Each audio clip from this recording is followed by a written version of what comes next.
Hey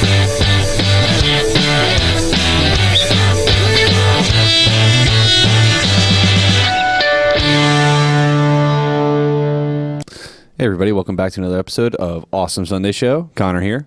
And Pat as well. Hey Pat, how you doing? Good, how are you doing? Doing all right. I worked 3 10-hour days in a row, so I'm a little beat, but whatever. Sounds pretty wonderful. Yeah, it's all right. This podcast will take off one day. We'll never have to work again. At least now you're making more money that you could put towards the podcast. Yeah. Which is what's important. More that maybe we can actually get those stickers that we've been talking about for a while. Yeah, we are planning on getting stickers, so if you want one, hit us up. Yeah. But like we won't send them to you. You got to come get them from us. Yeah, and you have to do touch Connor in places in order to earn one, but you can still get one. Like, it's fine. Yeah, just pat me on the head. Yeah. All right, before we get to we're doing 2 topics today. Yeah, it's been a while since we've done 2 topics in one show. Yeah, so we're going to do that today as a special treat for you guys. But before we get to that, I would like to thank our sponsor today of the new upcoming movie, True Life, My Name is Jeff, starring Anthony Dentino as Jeff and Tim Allen as Anthony Dentino. It's being called the ultimate buddy comedy of the last 2 decades. But isn't it based on a true story? It is based on a true story. Because they're friends in real life? They are best friends in real life. Oh, okay. Yeah, so that comes out in about 2 weeks. Make sure you check that out. Remember, that's True Life, My Name is Jeff, starring Anthony Dentino as Jeff and Tim Allen as Anthony Dentino. All right. It's weird that Dentino's not playing himself, but, he wanted to cast his best friend, I guess.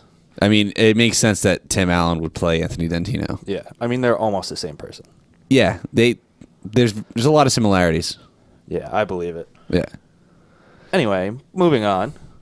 Let's get to our first topic. This one I actually thought of not too long ago. And I want to give credit to The Middle Urinal because Live from the Middle Urinal, our friends on that podcast. We may have done a crossover with them in the past. Probably did. But a few episodes ago, I forget which episode it was, but they answered a listener email that was talking about hype. They didn't spend a lot of time on it because they had a couple other things to go over, but I figured let us talk about hype. Yeah, let's steal their idea. Whether it's always good, always bad, can it be good, can it help, or whatever. We're going to pretty much cover how it is.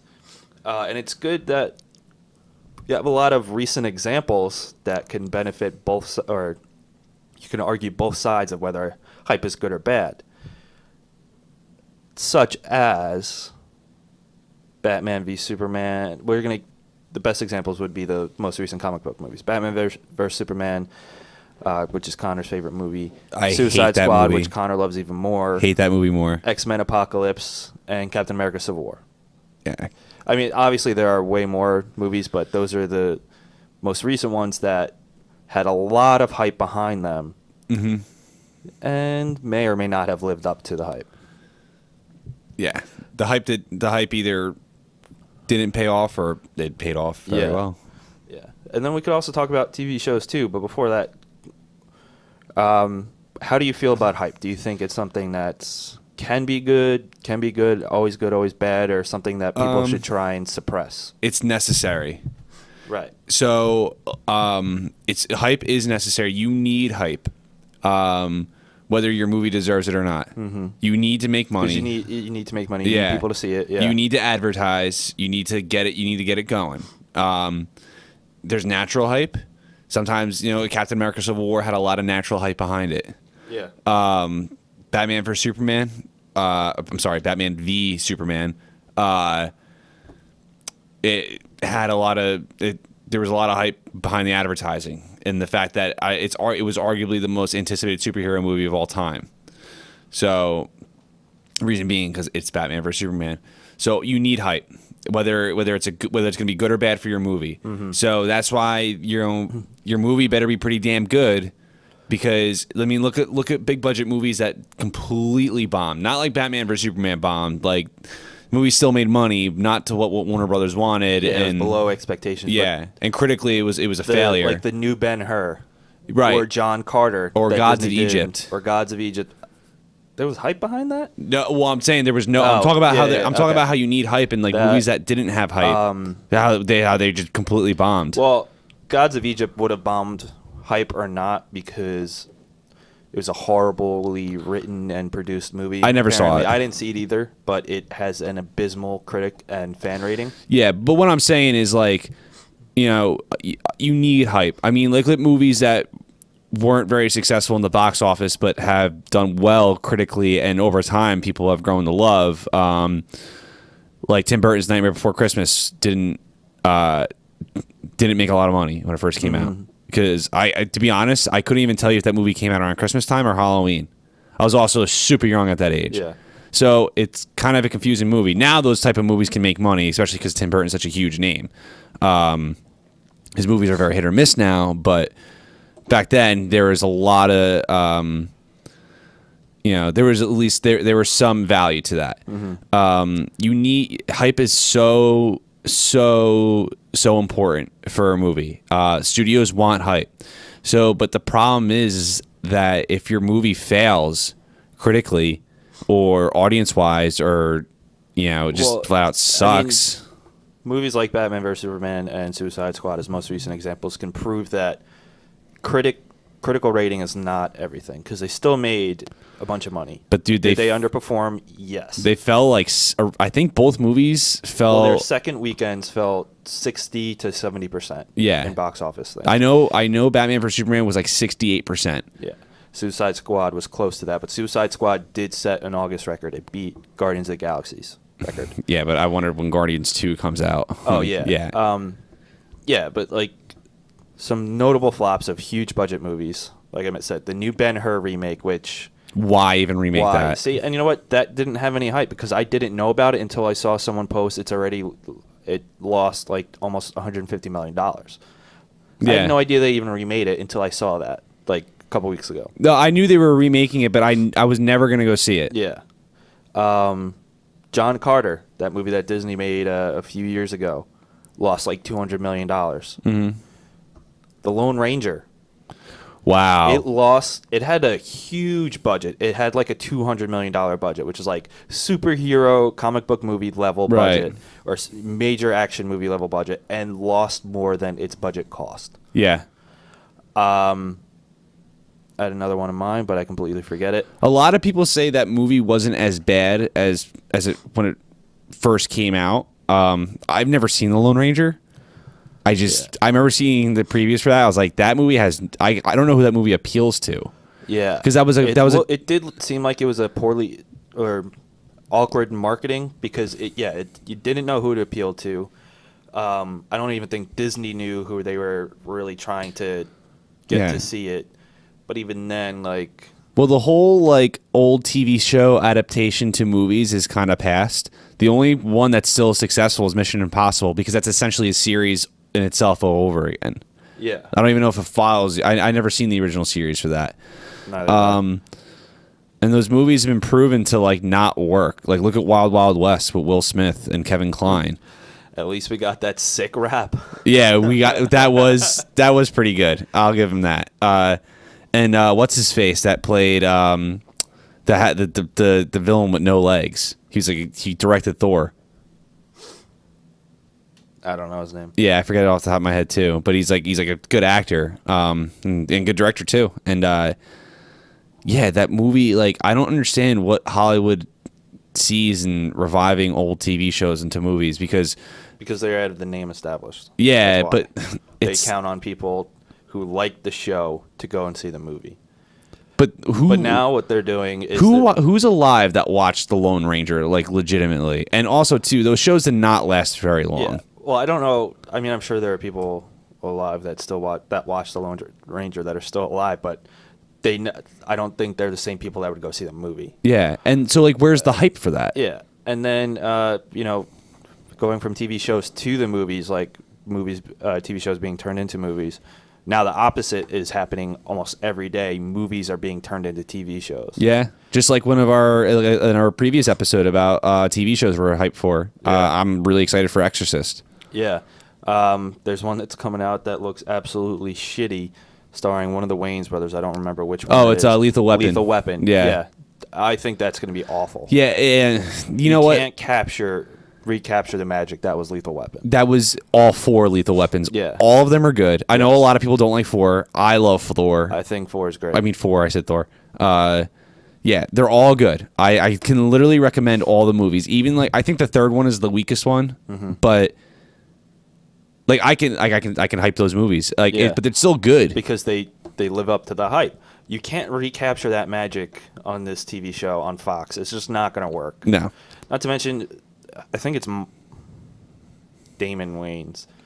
From My Wife and Kids. Yes. Yeah. And Major Payne. Oh, well, Like, Major Payne's such a shitty movie. It is, but it's funny. I like it. Yeah, I like it. But, I liked it as a like, kid. That's kind of why I like it now. This guy can't pull off Danny Glover's role. No, yeah. Not even remotely close. Yeah, I get they want to change some things. Like you can't have a direct adaptation, and I get it. But like there was a real special connection because you had Mel Gibson who was suicidal. It like wanted to end his life, and then you had Danny Glover who Too old for this shit. he was too old for this shit and like is kind of at the end of his life, like or at least his cop life. He's getting old. So you had these two opposites that had to work together, but yet just somehow like click and like because of their personalities just are just great to work off each other. Like it's just I don't understand what they're thinking. And like again, like who does that show appeal to? I mean, like we're nuts. Like we live for this shit. Like we love Lethal Weapon. But do you think like most people today know what Lethal Weapon is? I think a lot of 30-year-olds and up do.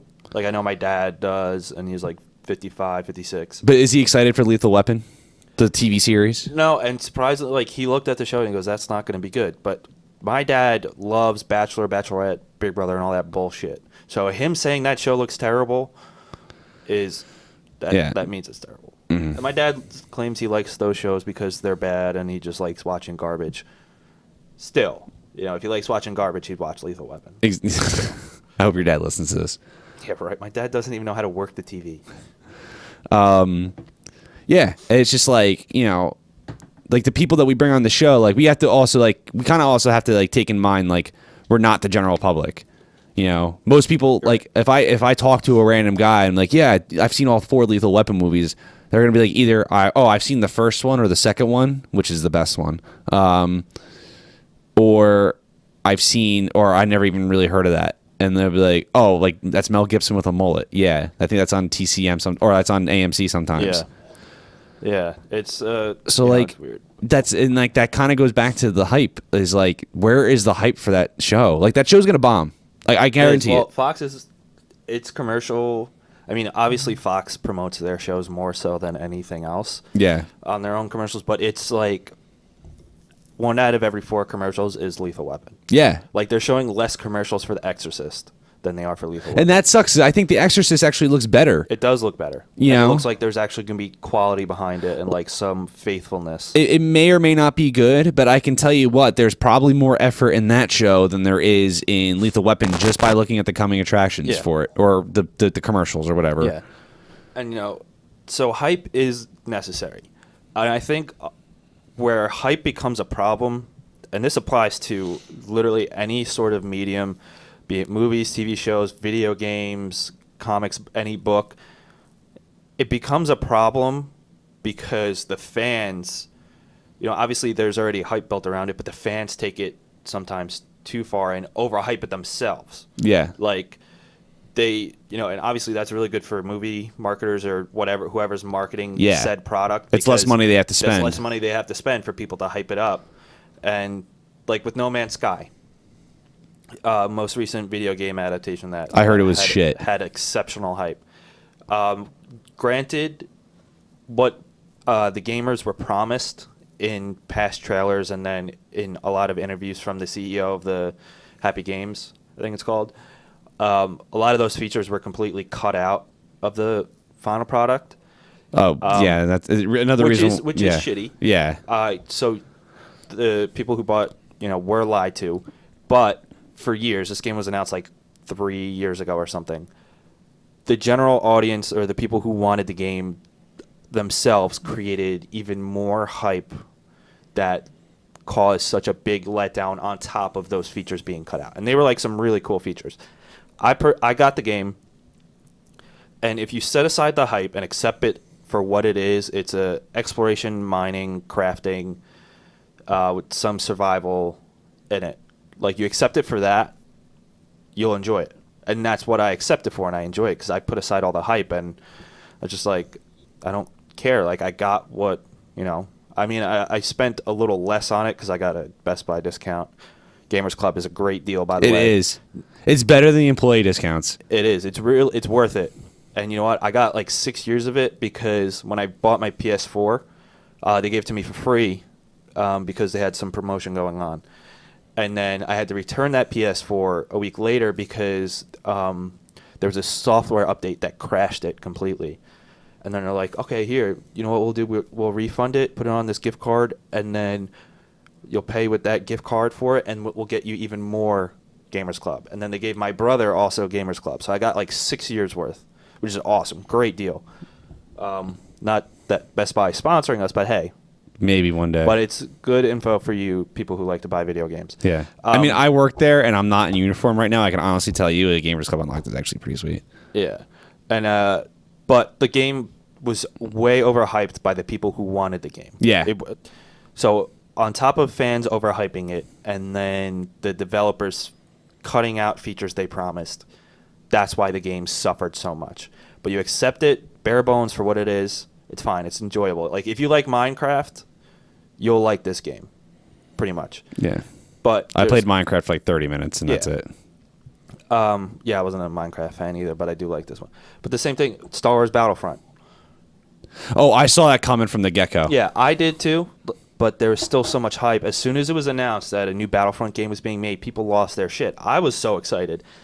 And then the more EA opened their mouths and said, oh yeah, 90% of what you loved about the original games, gone. And I'm like, fuck that. The Division, a lot of hype. Was great for probably about like 2 or 3 weeks. I'd even go as far as a month. Like, I enjoyed it for like a month, and then I got bored of it. But it was so hyped up by not just Ubisoft, but by fans who wanted it.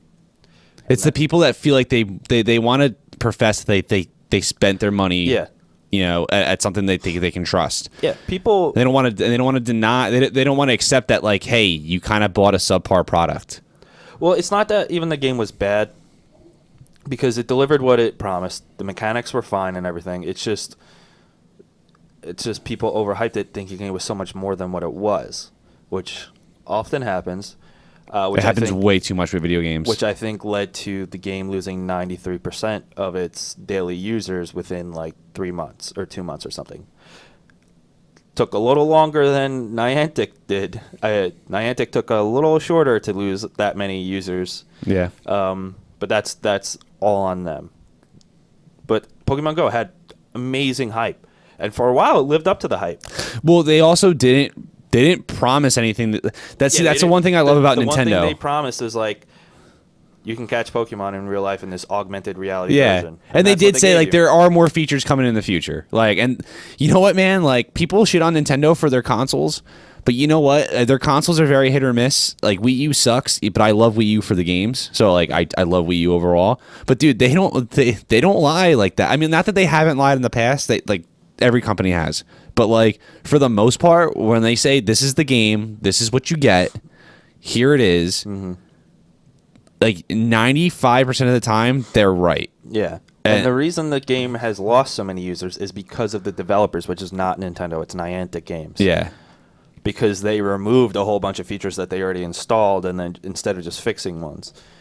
And to go off movies that aren't comic book movies, Mad Max Fury Road, when it came out last year, had a ton of hype. And I think, honestly, it was way better than people expected, even with all that hype. Like, I was like, oh, this looks cool. Like, it'll be good. Because I enjoyed the first 3 Mad Max movies. Oh, I love those movies. I love all the Mad Max movies. And honestly, this thing blew my mind. Yeah. It blew me out of the water. I'm still at a crossroads whether I like Mad Max 2 Road Warrior or Mad Max 4 Fury Road. Like, I don't know which one I like decision. more. I mean, I love them all. Like, I like the people like the crap on Beyond Thunderdome. I think Beyond Thunderdome's great. Yeah. It is. It's not the best one, but it's also not a bad movie. No, it's better than a lot of the movies that come out today. Yeah. You know?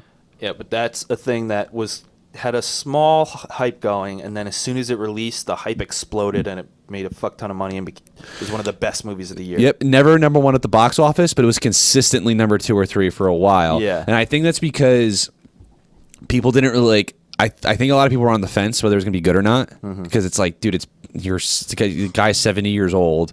There's no Mel Gibson. But once the movie started getting closer and closer, I forget what movie it was up against. That one of the reasons why it was not number one, but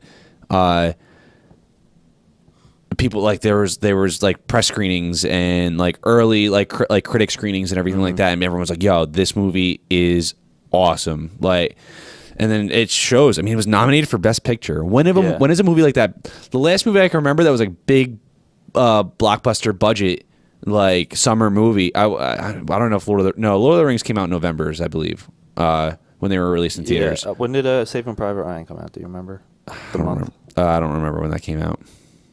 I want to say that was like a December movie. But like very like you don't see most big budget blockbusters don't. They don't very rarely.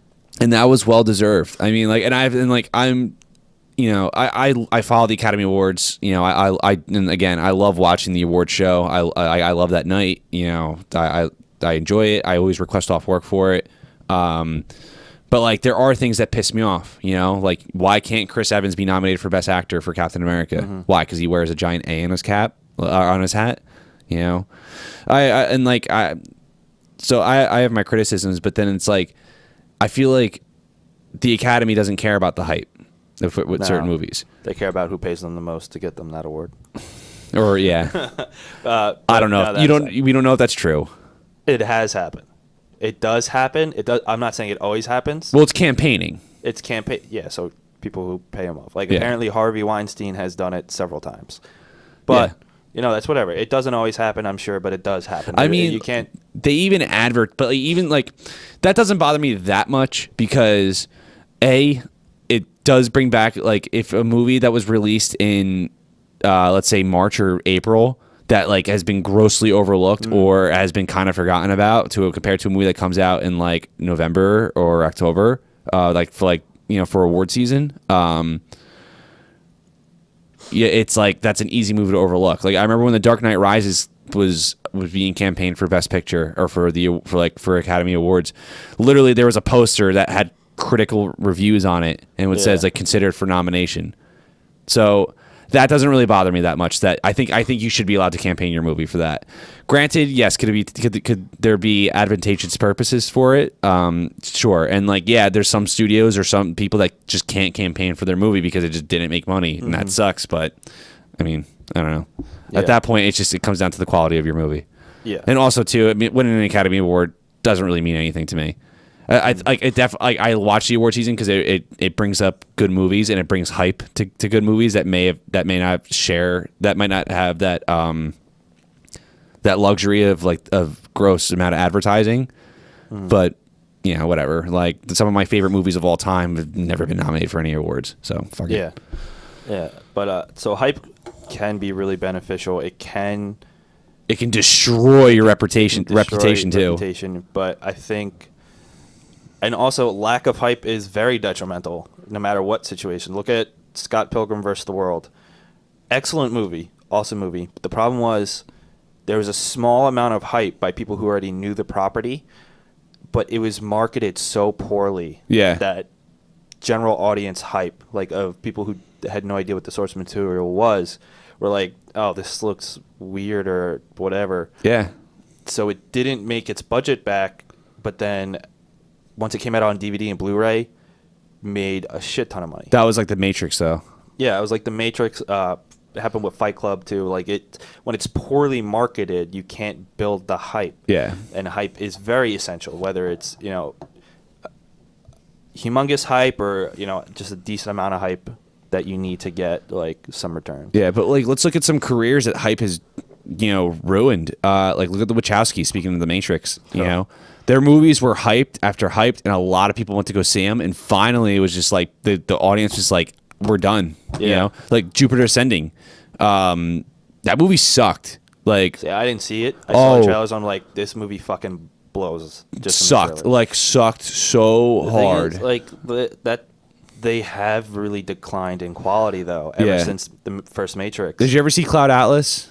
No, I like that heard movie. Very mixed. Yeah, things. There's polar opposites. There's people that absolutely hate that movie, but you know what?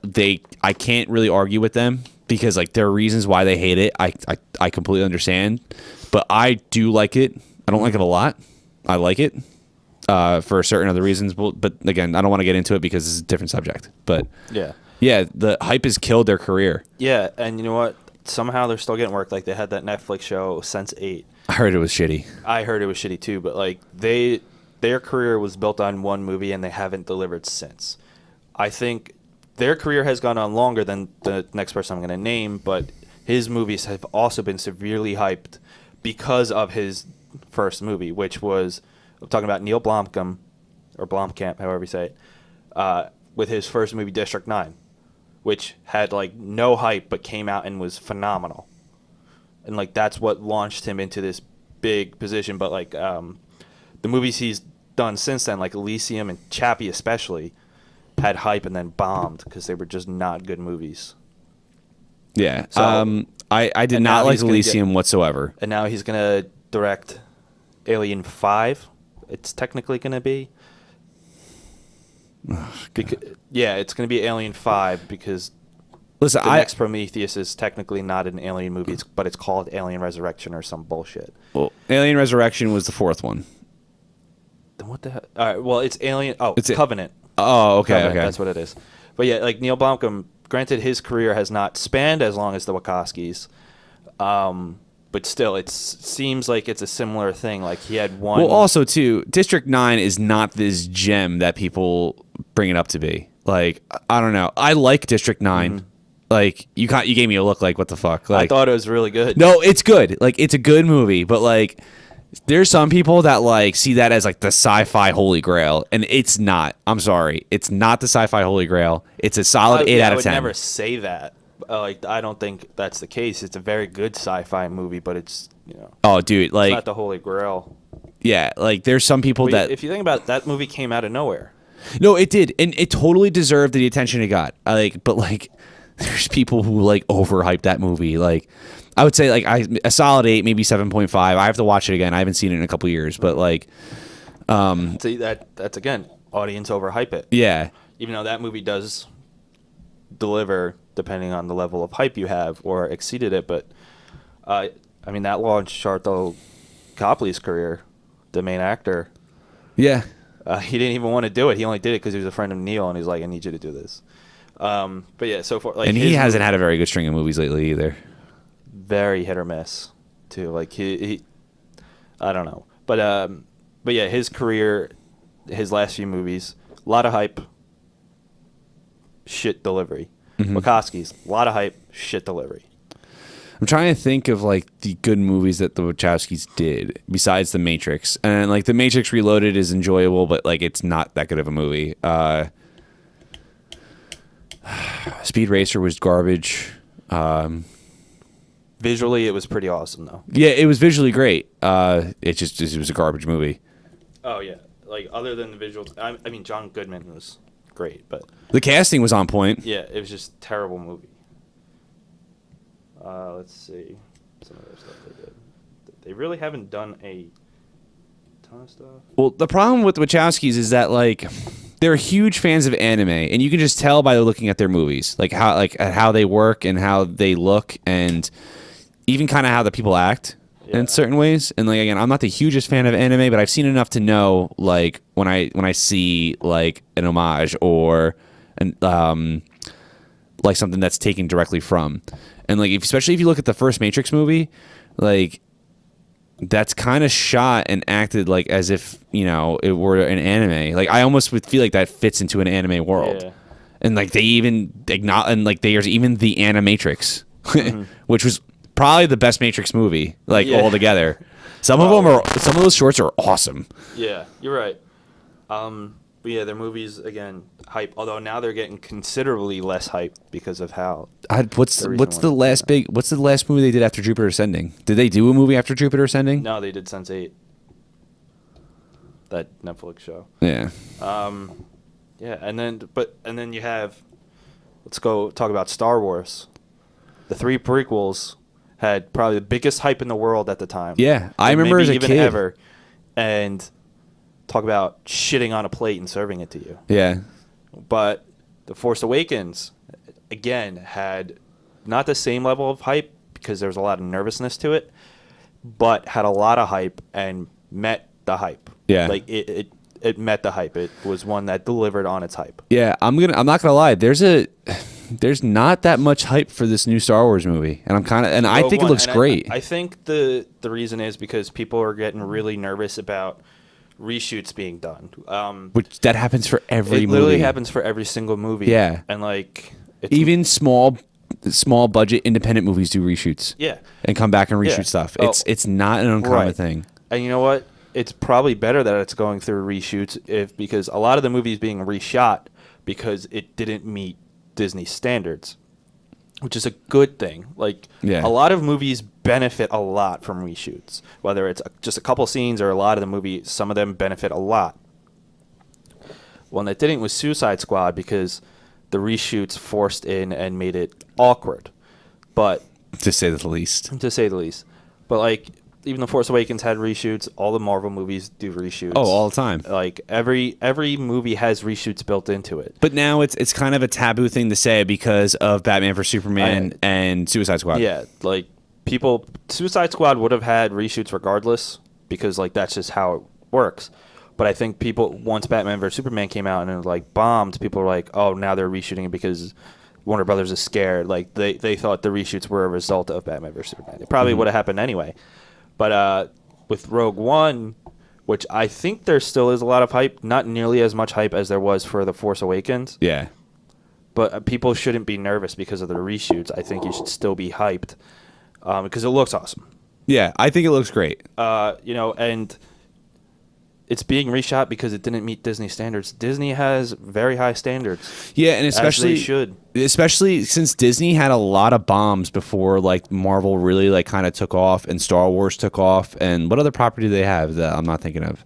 Pixar. And Pixar's been around for like over 20 years, but even Pixar's had their bombs. Maybe not financially, but critically. Yeah, like you got to remember there was I think Pirates of the Caribbean 4, it still made money, but like there was nothing really like special about it. Then The Lone Ranger, John Carter, there was like a few like big bombs that that Disney had, and so I'm sure they're kind of on their A game. I mean, like, Yeah. I mean, I'm not nervous at all, really. I think it's Gareth Edwards who directed the Godzilla American reboot, Yeah. and people have their problems with it. I do too, but I really, really enjoyed that movie. when Godzilla used his atomic breath at the end, Connor fucking leapt out of his seat and had a boner. Well, you know what is like they didn't like because the main issue was that like they didn't really show enough of Godzilla. That was it, and like it's a movie called Godzilla, and like thank God the human characters were somewhat likable or interesting, so that way like it kept me engaged throughout the movie. Ken Watanabe was. Yeah, he was great. Aaron Taylor Johnson, he was okay. Kind of wooden. Yeah. And a lot of people were pissed because of how heavily they marketed Bryan Cranston Yeah. in the front and then killed him off so soon. But you know what it is? I think they wrote the screenplay and then got Bryan Cranston, and Could like be. they couldn't change it. Could be. Yeah, and that didn't have a whole lot of hype going into it because Godzilla, while it is a major name, doesn't have nearly as big a following here as it does in Japan. And neither do any of those kaiju movies. Like Pacific Rim Yeah. had minimal hype. And Yeah. didn't see a huge return, but became it's not a cult favorite yet, but did very well with the audience that did see it. Yeah, but the people who love kaiju movies like me, like, I mean, I have a kaiju tattoo. I have a Godzilla tattoo. Like, I'm a nut when it comes to that stuff. And, like, a lot of people had the problems they had with that movie are like kaiju movie tropes. Like the scientists that are just, like, nutty. Yeah. People couldn't stand those guys. Like, I remember my brother Kyle coming and he's like, dude, those are probably like one of the worst characters I've ever seen in a movie. And like people I talked to, like, yeah, that movie was cool, but like those doctors were like really annoying. But like if you watch like old Japanese kaiju movies, that's how all the scientists act. It's just a thing. And like Guillermo del Toro, like obviously knew what he was doing. Right. And I don't know. I really like Pacific Rim a lot. And those movies, there's not a lot. Yeah, there's not a lot of hype, and there's not a lot of fan base, and like there's not a huge amount of fan base for those type of movies in this country. Like Yeah. they make money, and some of them are Well, good. it did make enough money to get a sequel with a higher budget, so that's pretty good. Yeah, but who knows when we're gonna get it? And Yeah. Guillermo del Toro, Left. yeah, he's God. Yeah, and then like there are TV shows that have a lot of hype. Like The Flash had a lot of hype behind it, and I think it lived up to it. Daredevil. You look at Daredevil. Daredevil had a lot of hype and a lot of pressure because of how shitty the fucking movie Yeah. was. That, and it was the first of Marvel's Netflix deal. Like the first show in Marvel's new Netflix Yeah. deal, which is a huge There partnership. was a lot riding on There it. was a lot riding on it, and it fucking knocked it out of the water. Paid off. Knocked it out of the park. Paid off so well. 100%. And Jessica Jones too. Jessica Jones. Jessica Jones didn't have as much riding, but the fact of I mean, it did have a lot because it was the first female superhero show or led show, even though Agents of S.H.I.E.L.'s technically their main character or their co-main. Yeah. Like, it's really Coulson and then... On Netflix, on that medium. Yeah, but on Netflix, yeah. And overall, like... and it's done well. It's won a couple of awards. It actually just won an Emmy, Marvel's first ever Emmy. And that, but still lived up to the hype. And, you know, especially following Daredevil, which was one of the best seasons of television I've ever seen in my life. yeah, that first season of Daredevil, I completely agree with you. It blew my mind. I was like, Yeah. I can't believe. And usually, first seasons of a TV show are not that good. And Yeah. for some reason, like these superhero shows that are coming out, their first seasons are awesome for the most part. Not all of them. Yeah. And then you look like at a show like Fargo. Fargo had a lot to live up to because of how well loved the Fargo movie Yeah. was. You know, it's a award-winning movie with award-winning actors and actresses in it, and is one of the best movies of the '90s, in my opinion. And it's one of the Coen brothers who have had an awesome career as best movies, hands down. It's on AFI's top 100 movies ever made. Yeah, it's an awesome movie. So then when they announced, this is one of the few examples, especially so far, of where a movie has been adapted into a show and has worked so well. The Fargo show didn't get a lot of hype behind it, but as soon as it premiered, the fan hype launched into the stratosphere, and you know what? That show fucking deserves it. That show is... I thought the first season was one of the best seasons of television I've ever seen. The second season was even better. Second season of Fargo is probably top 5 best seasons of television I've ever seen in my life. Yeah, I think there's just gonna be a day. Even if you don't like or haven't seen the movie, give the fucking show a chance. I don't know because who it's wouldn't amazing. like that movie. You don't need to have seen the movie to enjoy this show. You don't need to have seen. Is that Is that proper English? I don't know. Sounds fine to me, but whatever. To enjoy the movie. But that's another thing. Didn't have a lot of hype behind it, but gained the hype afterwards because of the fans. That's an instance where fan hype really helped the show instead of hurting it, you know, because fans overhype stuff and it doesn't live up to their expectations and suffers. Or, you know, it meets their or exceeds their hype and expectations, it works. But we spent more time on that than I expected, so we're going to stop right here and come back to our second topic. So be back in just like 20 seconds. How much time did we spend on this? 39 minutes. All right, be right back.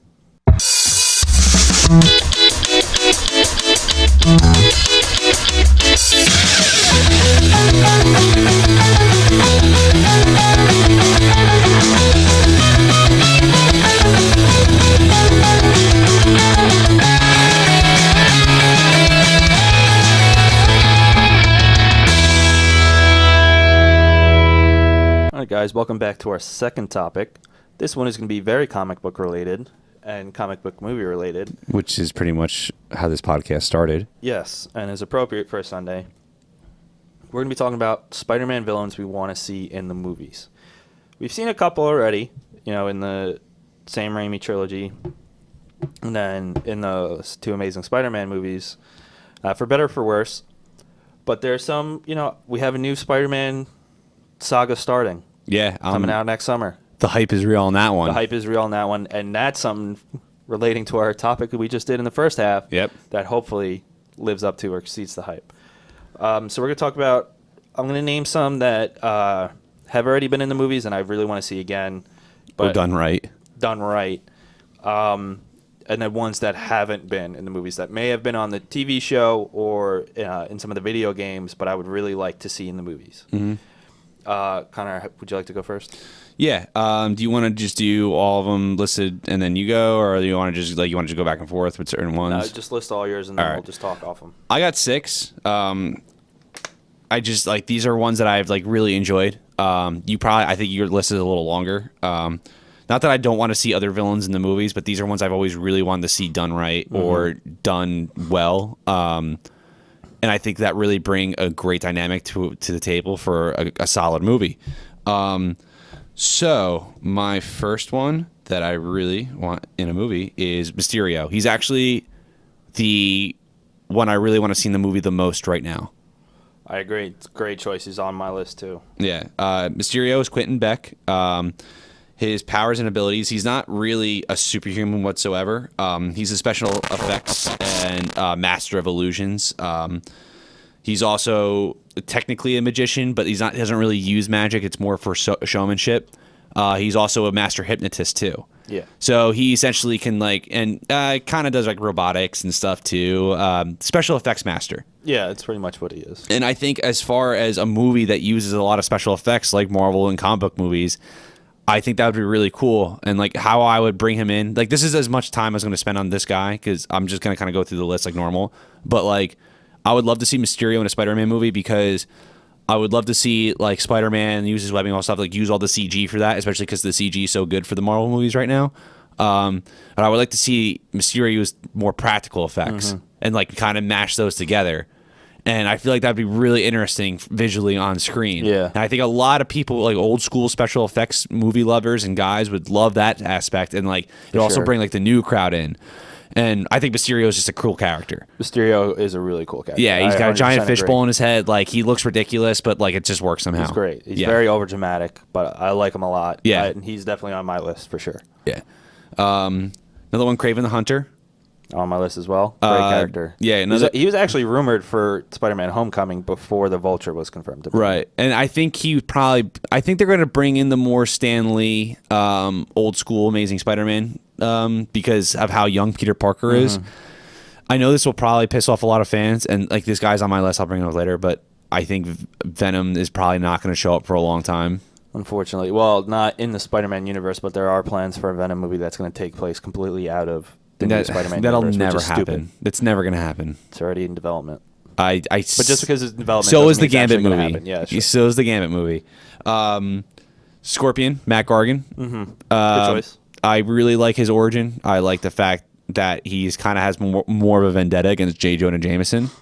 And I think, as much as I love, what's his face that did J. Jonah Jameson in the Spider-Man movies? He was also in Burn After Reading. J.K. Simmons. J.K. Simmons, as much as I love that role that he did in the Spider-Man movies, he was perfect. He was great. But he was kind of the same character the whole time. Just bring me Spider-Man, And you saw a little bit in Spider-Man 2. You saw a little bit of his son and everything like that. But again, he was great. He was awesome. I'm not knocking his performance. It was amazing. But I would like to see a movie where there's You a want to see another side to him? Yeah, where he's kind of scared. Because you see that, there's always that fear with J. Jonah Jameson with Spider-Man, and there's also a great irony too that the fact that J. Jonah Jameson is the reason why the Scorpion is the Scorpion, because he was trying to get Spider-Man, but now Spider-Man saves J. Jonah Jameson from his creation. So I feel like that'd bring a really interesting table, or a factor to a movie, the great irony in that. Let me bring up my list because my phone is being a bastard. Fourth one, Carnage. I mean, that kind of goes without saying. Yeah. I don't think we're going to get him anytime soon. No. We'll probably be in our 30s and have kids. It won't be till after Venom, guaranteed, because he's very dark and technically you need Venom to have Carnage because Carnage Yeah. is the son of Venom. If there's like ever a Spider-Man 6 in the Marvel universe, it's probably gonna be Carnage. Carnage, just to finish, like since you already brought him up, he's my number one that I want to see in a Spider-Man movie. Oh, okay, yeah, my number one. I'm gonna cut off on Carnage then, and I'll let you take over for that since he's your number one. Venom, done right. Not Topher Grace. I don't want to see Eric Foreman as Venom ever again. That was terrible casting. Terrible casting. Terribly written. I didn't like. I like the Topher Venom- Grace as an actor too. I think he's a good guy, and I Yeah, think he's a it good just- actor, but he just was not fit the part. No, and I didn't like the design of Venom either. I thought he looked kind Yeah. of weak. Yeah, Like how Venom is supposed to be. Venom is a very like towering. Yes, exactly. He was supposed to be towering, Intimidating not this skinny character. little thing. And like when they had him show his like teeth, it was just weird. I don't know. It didn't look right. I'm not gonna lie, it pissed me off. Yeah, I was very angry. Yeah, but I'm sure he's on your You know what? list. Yeah, he is. And speaking of Venom, I don't ever want to see Agent Venom on screen. Oh, Which is the current Venom. Flash Thompson. Flash Thompson, yeah, that's perfectly fine, but not Agent Venom. How do you? Before I get to my last person, how do you really feel about Agent Venom? Like that whole scenario. It's just, I think they just wanted to bring somebody like Flash Thompson, give him more importance than just being Peter Parker's childhood bully. And I was never a big fan. Not that I'm not a fan of Flash Thompson. I have no problem with Flash Thompson, but I just don't like Agent Venom. Yeah, the I don't know. idea. I just don't like the idea behind it. I don't like the execution. Well, behind the whole like I love Spider-Man.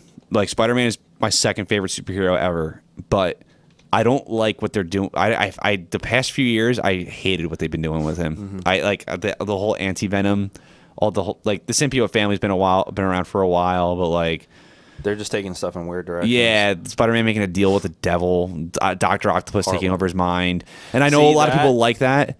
I do like that. And I actually bought, not like last year, I bought like 14 or 15 issues of it. I know I'm in the minority I with bought- that. Yeah, I bought like a dozen issues maybe. Yeah, I'm not in the I know I'm in the minority with that, but that kind of I don't know. It was a weird decision for sure, but I ended up liking that one.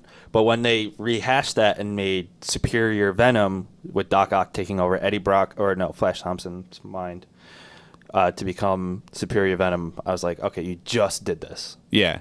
and it didn't work out. I'm not a fan of the decisions that they've been making with Spider-Man in the comics lately. Overall, with their Yeah. comics, I think they're really like I don't. It's like so weird almost because all their the decisions. Marvel movies are shitting on DC movies, but I'm not gonna lie, DC Rebirth so far has been really fucking good. The Rebirth and then the New 52, the majority of New 52 overall have been better than like the great majority of Marvel comics over the last 5-6 years. The whatever. problem with the New 52 is that the comics that really needed to hit the mark did not hit the mark. Yeah. And like, but there there were was some really surprised ones that Swamp killed Thing it. came Yeah. out of nowhere, and Swamp Thing was Awesome. fucking awesome. Yeah. One of the best written series. Mm-hmm. Pretty sure it's Scott Snyder that did that. Too bad his talent can't carry over to his writing talent can't carry over to Zach. Yeah, but Anyway, okay, go on. My last person, Chameleon. Yeah, mine too. He's on Yeah. there. Great character. Dmitry. I'm gonna mess up this last name really bad. Smerdyakov. Sorry for everybody that's Russian that listens to this. Even as a kid, I couldn't pronounce it, so fuck off. Again, I like Spider-Man villains that aren't like super powerful like he is, because the one thing that's always been super appealing about Spider-Man is that as much strength as he has and as the crazy amount of powers that he's got, that he's always had to outwit a lot of his villains. Yeah. So his powers are almost kind of like secondary, and that's I think that's awesome. So the fact that like you have a supervillain that's literally a master of disguise. Your favorite movie? It's Dana Carvey the whole time. And, Imagine they do Chameleon in a Spider-Man movie and Dana Carvey plays him as the master. of I'd be disguise. so pissed. I'd be so pissed. Yeah, I think that'd be really cool. And then like, as far as in a movie, why couldn't you have like? I think a lot of antithesis to that is like, oh, Chameleon, yeah, he can fight, but he's not like Spider-Man level powerful. But yeah, agreed. But he also has, he's there's a lot of he's interesting not- storylines he's not with him. powerful, but he's very smart and very tactical. And he also gets a lot of strong people on his side. Yes. And he's the half brother of Craven the Hunter. Yes. So just those two going together, I think Chameleon would be great. One of my favorite things that he ever did was because he fucked with Peter's mind a lot. He fucked with Spider-Man's mind a lot, which is what I like. I like villains that, do like mental and psychological manipulation against their heroes. But he created robots of Peter's parents to make them seem like they came back to life, and then like just completely wrecked Peter for a while. Yeah. Which I thought was great. Chameleon's definitely on I my have list. that comic, yeah. And Venom's just kind of comes around. Yeah, he's definitely on my list. I think that's another good choice. Very interesting to see, because it's good to see. Not a lot of the heroes when they fight somebody who's also a powered individual or has the same tech they do. Like it doesn't always happen, but like so far in the Iron Man movies, you had Obadiah Stane, tech, Whiplash, tech. Then you had Killian. I'm not going to call him the Mandarin because fuck that. Yeah. And he had the super soldiers theorem or The Extremis. which is technically powers. Yeah, but also too, that wasn't the Extremis I remember from the comics. I never really read Iron Man Extremis storyline, but wasn't that more of like a technical thing?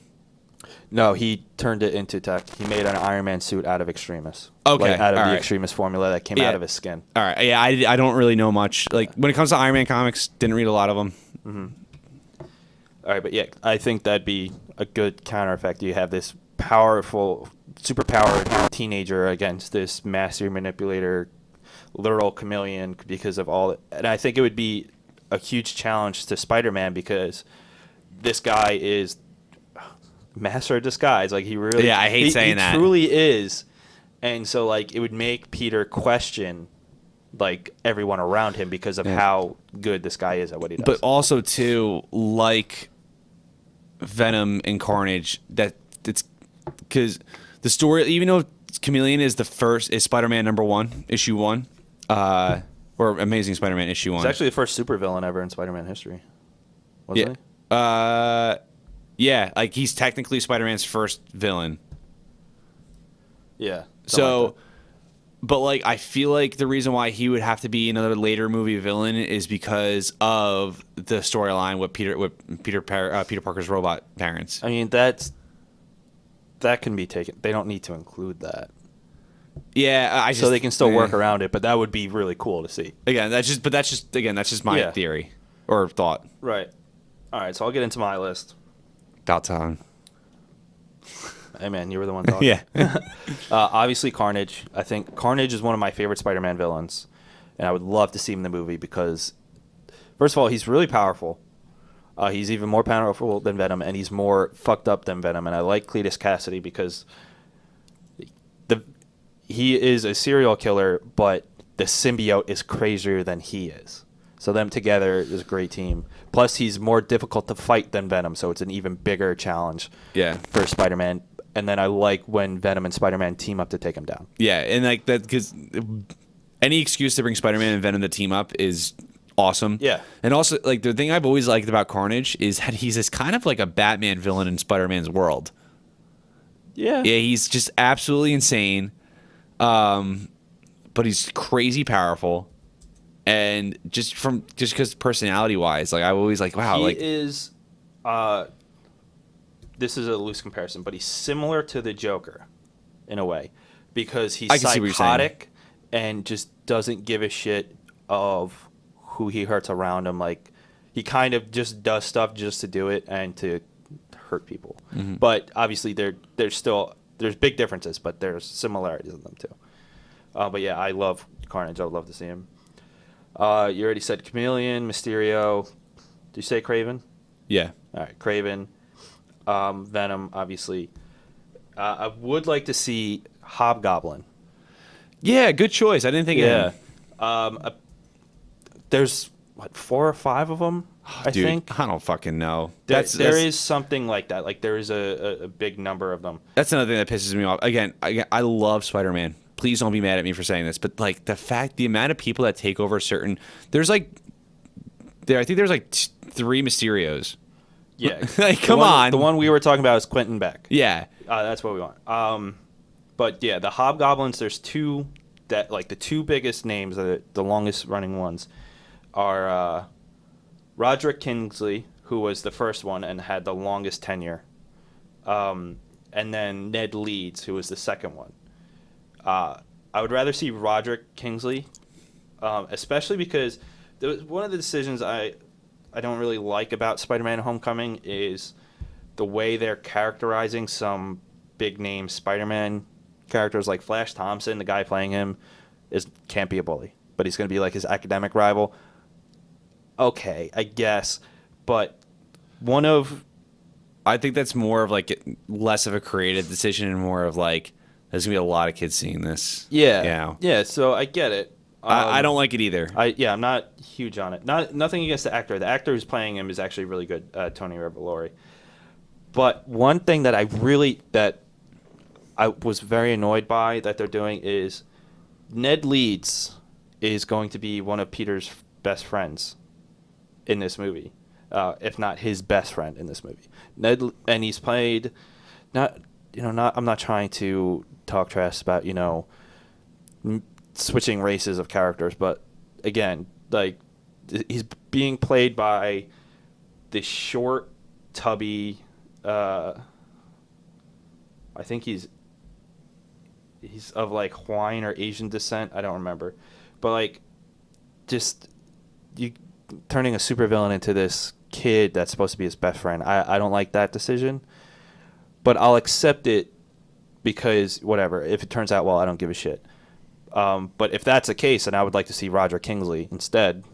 Even more so because he is a longer legacy of being Hobgoblin, and I think he's more deranged. And a lot of people get confused between the Green Goblin and the Hobgoblin. They're very, very, very similar. Yeah. But there's still a big difference, and the way they're portrayed is very different. But still both great. Also, one is less insane. Yeah. Like there's more. There's a good comparison would be more like the Penguin. How the Penguin's not insane and has an agenda and is aware of his actions. Yeah. Again, that's kind of loosely comparing, and also there's obviously differences between comics and different storylines. Yeah. But yeah, Green Goblin is more just fucking insane. Yeah. Yeah. I didn't put him on the list, but obviously got to have Green Goblin at some point. Yeah, but I loved Spider-Man 1, Willem Dafoe. Oh, me too. I thought that was great. Like Fantastic. The overacting was perfect. It was perfect. He sucked in Amazing Spider-Man 2 with Harry Osborn. The design and the characterization of him fucking sucked. Oh, which is a shame because Dane DeHaan's great. And Yeah. they just wasted him. You took a really good actor and wasted it. But I have no problem with them doing Norman Osborn and not setting him up to be Green Goblin for a while. Like having him as more like his business and planning side, like evil side, without becoming a supervillain behind the scenes. You know what I mean? Yeah. I would like to see that for a while. I agree. Also, too, it's funny that Green Goblin wasn't on our list. That design is Amazing Spider-Man 2 really did piss me off. Actually, I don't know. I can't get my mind off that. Horrible. Yeah, it was bad. But I gotta admit though, I actually watched Amazing Spider-Man 2 not too long ago, and I don't hate it as much as I did when I saw it. I still dislike it. I hate it just as much. The things, Even more so, probably. the things that are good in it though, like there is a good movie in there somewhere. There are scenes that I really did enjoy. Listen, Spider-Man 3 is better than that. In my opinion. Yeah. I think Spider-Man 3 is definitely better. Yeah. No, I agree. And they suffer from the same problems. It did suffer from the same problems, but also with Spider-Man 3, there's a good movie in there somewhere. Like There's more of a good movie in there than if they there is cut in out the whole Amazing Venom Spider-Man part, and like if they just kept the black suit, cut out Venom, cut out the emo dancing, and just left the Sandman, the dynamic between Harry and Peter. Mm-hmm. I think it would have been an excellent movie. Yeah, or you could have just made it Spider-Man versus Venom. But or just not that Venom. Not that Venom. Not You're that right, fucking Venom. Not that Venom. A better Venom. Yeah. just like with Amazing Spider-Man 2, if they cut out the whole Gwen Stacy dying aspect, I think they did that too soon. Yeah. First of all, and then the way they did Green Goblin was terrible. Electro was poorly done, in my opinion. See, I liked him. I think it could have been done better. I agree with you.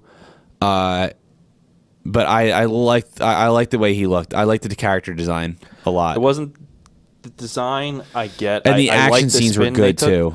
But overall, I think he was just poorly done. But in that movie, like Andrew Garfield, excellent Spider-Man. Yeah. Like he really was. That suit was fantastic. Yep. I really liked the suit too. Emma Stone was great. I liked how he was struggling with trying to hold on to the promise he gave to Captain Stacy, but still not wanting to put Gwen in harm, but still wanting to be with her so much. And the one scene that was really great when Gwen Stacy is dying, that scene of the web shooting down, like that whole CGI I thought was really well done. The fight scene between Electro and Spider-Man in the power plant or whatever, like there are or whatever. That scene was great too. And then Rhino, the fuck was that? See, okay, that's the part I hated the most was the very end. That scene I couldn't finish when I watched it again. I turned it off. Yeah. Fuck you for ending a movie with a scene from the trailer that's not even a good scene. Yeah. At all. And you know what? They wasted Paul Giamatti. Paul Giamatti's an amazing actor, probably one of the best of his generation, but I don't like how they used him in that. The Rhino suit, well, I don't agree with it. I like the tech behind it, and and they had such a great setup in there for the Sinister Six. When you see Harry go in to grab all those, like his the Goblin glider and the armor and stuff, and then you see the Vulture wings, you see Doc Ock's arms, you see like all this other stuff in the back for Sinister Six, which was supposed to happen after Amazing Spider-Man 2, and you're like, you fucked that up. You completely fucked that up. But you know what? It's a blessing in disguise. Yeah. Anyway, moving on. I think they have to include Norman Osborn and Harry Osborn at some point because of how important they are to Spider-Man's history. Like, it's going to happen. Maybe not, probably not in Homecoming, maybe not even in the sequel, but down the line. Because they are planning on doing a lot with Tom Holland because of how young he is. Another one was done before excellently, but I think is another big Spider-Man villain that should be in it again, Doc Ock. But you have to get somebody who could do it as good as, if not better than Alfred Molina did. Yeah, which is going to be a challenge. They got to really hold off on that because that was like too good. Yeah, he was phenomenal. Yeah, his performance, like, again, like going back to the whole hype thing about how I think, just because it's a huge blockbuster, why shouldn't it be nominated for Academy Award or anything like that? That guy, like, I look at that, I'm like, how is this guy not nominated? He was honestly the best thing about that movie. Yeah. I mean, overall, the movie is very good. Otherwise, but I think he was the best part of that. Yeah, he was probably one of the best villains I've ever seen in a movie, for a superhero movie. Yeah. And yeah, he was great. Like, that was Dr. Octopus, like when I saw him. Mm-hmm. Absolutely. Yeah. And you know what? You really felt for him. Like, he was very tragic in it. But his evil side was great, and how he lost himself to the arms, fantastically done. And Alfred Molina is a world-class actor. Yeah, and he's an actor that can literally play like every race. He can play anything. Yeah, man. Like he can go from like a shitty Catholic priest in a Martin Luther movie. Well, I forgot the name of the movie. To like a crazy mad scientist doctor in a superhero movie. To shit, what else has he done? Like, he's done everything. He's done so much. Currently, he's on Andrew Tribeca, which is a great show on TBS. And it's very much in the vein of Get Smart and The Naked Gun, and he plays like the head medical examiner. Yeah. But it's just like so slapsticky, stupid. It's so funny to see like someone of his like caliber doing a role like that. It's hysterical. Yeah. But yeah, Doc Ock, because I think he's a wonderful character, one of my favorite Spider-Man villains, and one of my favorite Marvel villains. Yeah. I mean, obviously that's a tough fucking act. He wasn't on my list because he was it was so good. But I don't want to see him right away because I still need time between Alfred Molina, unless they can get Alfred Molina again, which I doubt they would do. No, I wouldn't want to because it would be kind of weird. Yeah, I would want a different actor taking it. But I mean, I wouldn't say no to that. And then to finish it off, we've already seen him so far in Marvel, but I would love to see him in the movies instead of just on Netflix. Kingpin. I want to see Kingpin and Spider-Man going at it, especially because of how great Vincent D'Onofrio is as Kingpin. But I really, like, throughout all the comics I've read between Spider-Man and Kingpin, I've really liked their battles against each other. As much as I love Vincent D'Onofrio as the Kingpin, and I think that's the perfect role for him, I feel like Spider-Man of the MCU would easily overpower Vincent D'Onofrio.